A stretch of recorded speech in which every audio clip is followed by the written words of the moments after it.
ఈ క్వశ్చన్లో వచ్చేసి మనకు కోఎఫిషియంట్ క్యాలిక్యులేట్ చేయమన్నారు ఇచ్చిన ఎక్స్పాన్షన్కి. సొల్యూషన్లోకి వస్తే ఫస్ట్ మనం ఇచ్చిన ఎక్స్పాన్షన్ అనేది రాసుకుంటాము.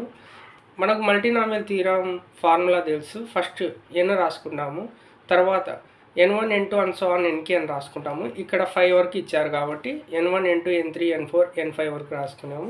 నెక్స్ట్ ఇక్కడ 5 వరకు ఇచ్చారు కాబట్టి x1 power n1 x2 power n2 అలా x5 పవర్ n5 లాగా రాసుకుంటాము. n వచ్చేసి ఇక్కడ పవర్లో ఉంటుంది కదా ఆ వాల్యూ, కాబట్టి n is equals to 10.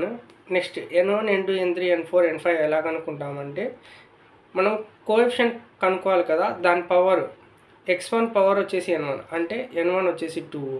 Next x2 power లేదు కాబట్టి 0, n2 వచ్చేసి 0. నెక్స్ట్ n3 కావాలంటే x3 పవర్ వచ్చేసి 1 కాబట్టి n3 వచ్చేసి 1.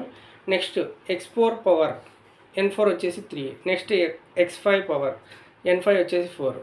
నెక్స్ట్ ఇక్కడ x1 x2 x3 x4 x5 ఎలా కనుక్కున్నామంటే ఇచ్చిన ఎక్స్పాన్షన్లో కంపేర్ చేయాలి.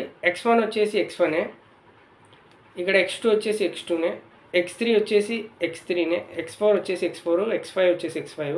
నెక్స్ట్ ఇవన్నీ ఇక్కడ సబ్స్టిట్యూట్ చేస్తాము.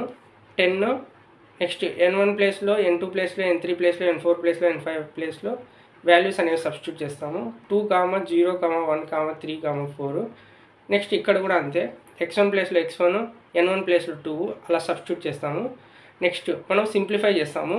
10 factorial by 2 factorial into 0 factorial into 1 factorial into 3 factorial into 4 factorial. 10 factorial ఒక వాల్యూ వచ్చేసి 36,28,800 అనమాట. 2 ఫ్యాక్టోరియల్ అంటే 2, 0 ఫ్యాక్టోరియల్ అంటే 1, ఇక్కడ 1 ఫ్యాక్టోరియల్ అంటే 1, 3 ఫ్యాక్టోరియల్ అంటే 6, 4 ఫ్యాక్టోరియల్ అంటే 24. నెక్స్ట్ ఇదంతా మల్టిప్లై చేస్తే మనకు 288 వస్తుంది. దాని తర్వాత 36,28,800 బై 288 వచ్చేసి 12,600 అనమాట. 12,600 రాసాము.